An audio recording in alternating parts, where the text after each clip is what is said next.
करे की चुमी खड़े खड़े हो। आवाज दीदी बाबा थोड़ा हमारा देखी देखी के गुस्सा बड़ी माइक नीचे कर। हेलो माइक नीचे कर। हेलो बस संगीत देखी के गुस्सा बड़ी बड़े हो मन करे की चुमी खड़े खड़े हो। हाँ हाँ लगे बता लेट हो गया ये टाइम प्रेस सेट कर। देखी के गुस्सा बड़ी बड़े हो मन करे की चुमी खड़े खड़े हो। देखी देखी के गुस्सा बड़ी बड़े हो मन करे की चुमी खड़े खड़े हो। सुनो जान जाते बाटे तोहर छलिया के सुनो जान जाते बाटे तोहरा छलिया के हो मना करना अपन कना बलिया के चुमा काटे गोरे गोरे गलिया के मना।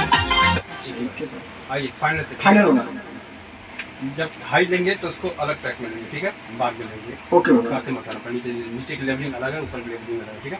ओके तो उठा रखते हैं ना गेन के लिए। संगीत देखी देखी के गुस्सा बड़ी बड़े हो मन करे की चुमी खड़े खड़े हो। देखी देखी के गुस्सा बड़ी बड़े हो मन करे की चुमी खड़े खड़े हो। सुनो जान जाते बाटे तोहर छलिया के सुनो जान जाते बाटे तोहरा छलिया के। देखी देखी के गुस्सा देखी पहला देखी संगीत